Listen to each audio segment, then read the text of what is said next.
The Catholic Church mourns. Pope Francis, a beacon of humility and compassion, passed away on April 21, 2025, at the age of 88. He died at Gemelli Hospital in Rome, where he had been treated for various health issues in recent years. Jorge Mario Bergoglio, the first Latin American and Jesuit pope, took the name Francis in honor of Saint Francis of Assisi, the patron saint of the poor and animals. From the moment he stepped onto the balcony of St. Peter's Basilica, Pope Francis captivated the world with his warmth, humility, and commitment to the marginalized. His papacy was marked by a profound sense of pastoral care, evident in his simple lifestyle, his embrace of refugees and the poor, and his tireless efforts to build bridges between different faiths and cultures. His final years were marked by declining health, but his spirit and message remained strong.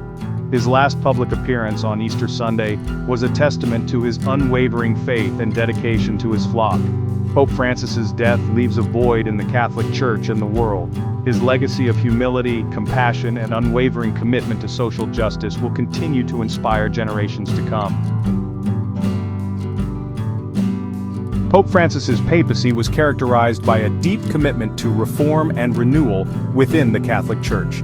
He challenged traditional power structures, emphasized dialogue and inclusivity, and prioritized the needs of the poor and marginalized. His efforts to modernize the Church's approach to social issues, such as climate change, economic inequality, and LGBTQ+ rights, earned him both praise and criticism. One of the hallmarks of his papacy was his emphasis on mercy and compassion, particularly for those on the peripheries of society. His encyclical on the environment, Laudato Si', was a groundbreaking document that positioned the Church as a leading voice in the fight against climate change. Despite the controversies, there is no doubt that Pope Francis's papacy has left an indelible mark on the Catholic Church.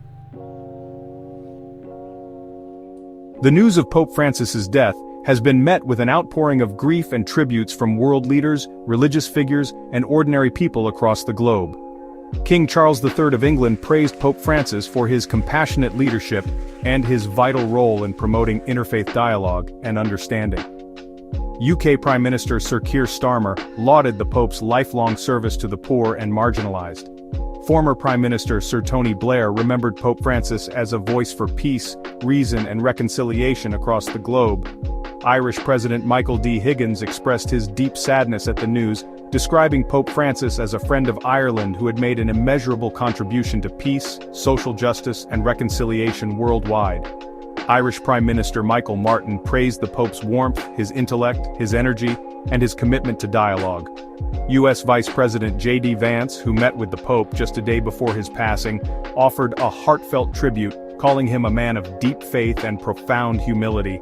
These are just a few of the countless tributes that have poured in from every corner of the globe, a testament to the profound impact Pope Francis had on the world. Section 4. A Simple Farewell. Funeral Rites. Reflect a life of humility. In accordance with his wishes, Pope Francis will be laid to rest in a simple and humble manner. The funeral arrangements reflect the man himself, a humble servant of God who dedicated his life to the poor and marginalized. The Vatican has announced that the funeral rites will be simplified, eschewing some of the more elaborate traditions of the past. The public will have an opportunity to pay their respects during a period of lying in state at St. Peter's Basilica. The Pope's body will lie in an open coffin, a tradition for popes, allowing mourners a final moment to say goodbye. The funeral mass, a solemn and grand affair, will be held in St. Peter's Square, presided over by Cardinal Giovanni Battista Re, the Dean of the College of Cardinals. Breaking with centuries of tradition, Pope Francis chose not to be buried in the papal crypt beneath St. Peter's Basilica. Instead, he will be laid to rest in the Basilica of St. Mary Major in Rome, a place of special significance to him. The simplicity of his funeral arrangements is a testament to Pope Francis's humility and his desire to be remembered as a man of the people. Section 5. The Future of the Church, the Papal Conclave and Beyond. With the passing of Pope Francis, the Catholic Church now enters a period of transition and uncertainty. The College of Cardinals will soon convene in the Vatican City to elect a new leader for the world's 1.3 billion Catholics. The Papal Conclave, a centuries-old tradition shrouded in secrecy, will determine the future direction of the Church. Cardinals from around the world will gather in the Sistine Chapel, their task to elect a successor who can navigate the challenges and opportunities facing the Church in the 21st century. The conclave will continue until a two-thirds majority is reached, at which point white smoke will billow from the chimney atop the Sistine Chapel, signaling the election of a new pope. The world watches and waits, speculating on who will be chosen and what direction they will take the Church.